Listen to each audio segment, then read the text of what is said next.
From the cool, green, tropical hillsides of Nakuru, this is AVBI Radio, Beyond the Story.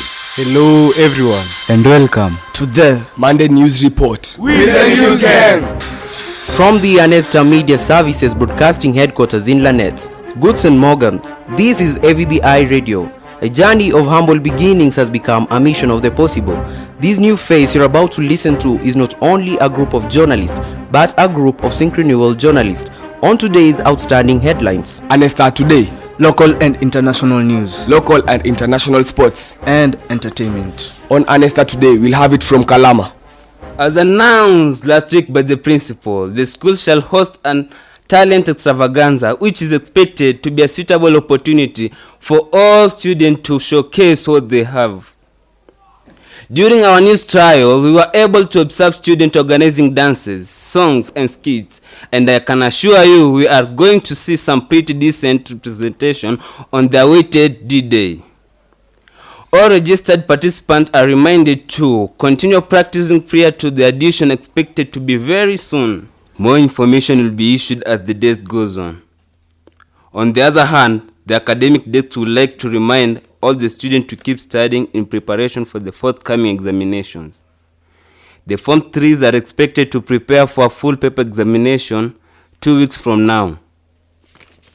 The candidates are also encouraged to keep on pushing and studying on. The KCSE examinations are very close end. You can do it. All you have to do is to pick up the gear you never knew you had. Put in mind, when things are tough and time seems to be rushing, just remember that the planes take off against the wind and not with it. And for it to fly, it has to gain full momentum to cruise the skies.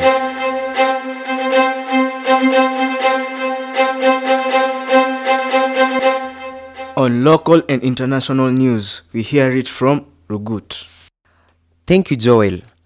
On politics, Ruto CS nominees Chirchir, Aisha Jumwa, Ndungo and Linturi on Azimio radar over integrity issues. Failure to come out clearly on a number of integrity issues could be the major factor that may break 4 of President William Ruto's cabinet nominees that were vetted this week as the committee retreated to write its reports.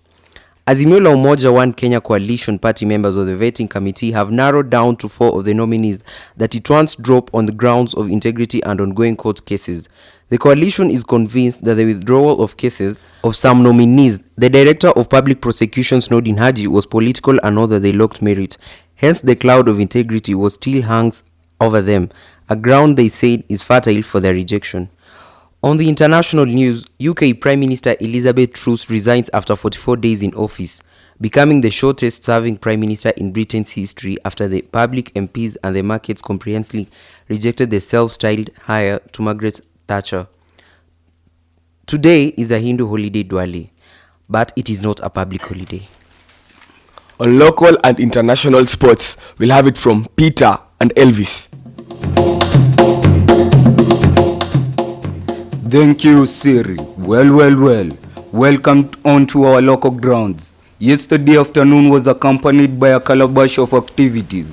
On the table, a football match was held between Form 3s and Form 1's team. This was one of the dramatic matches ever witnessed.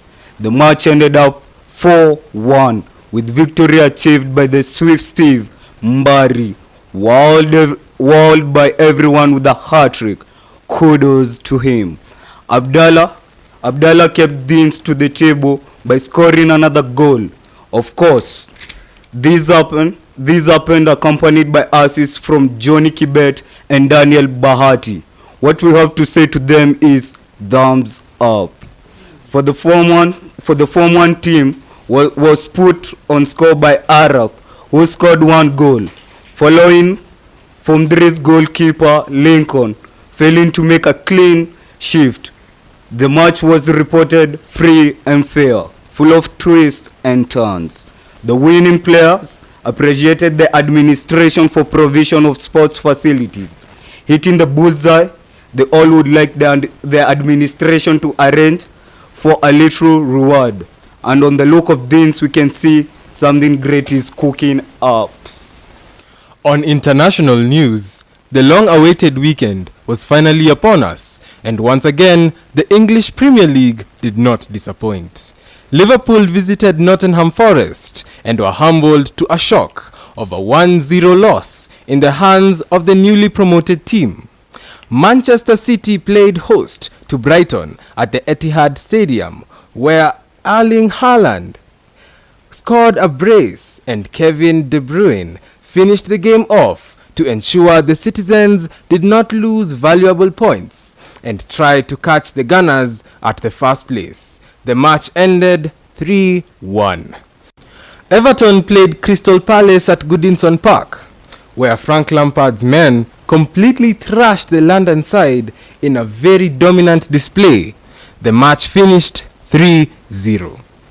Chelsea and Man United played to a very high contested match at Stamford Bridge. Late goals from Jorginho and Casemiro ensured the game ended in a stalemate. The match ended 1-1. In other news, at the top of the table, the Gunners lead the way with 30 points. In second place, Manchester City with 26 points. Tottenham Hotspurs with 23 points. Chelsea with 21 points. And Manchester United at 20 points. The top scorer is Erling Haaland with 17 goals. And top assist, Kevin De Bruyne.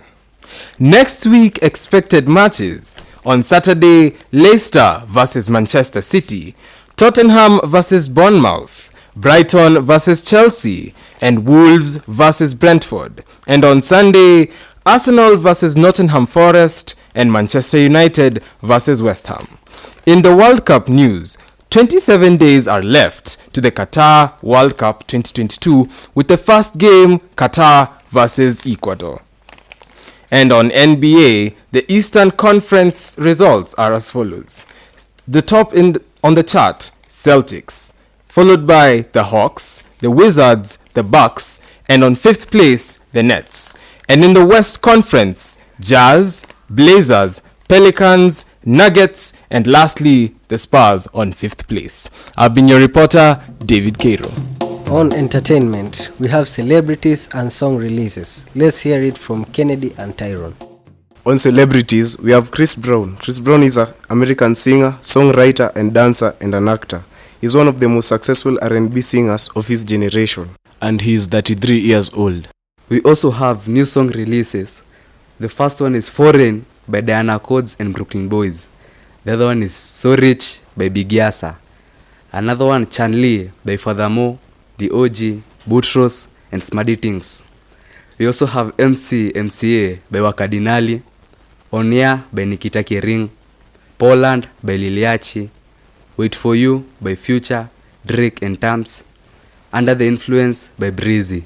Thank you, Wingard. Did you know that Einstein's brain was stolen when he died?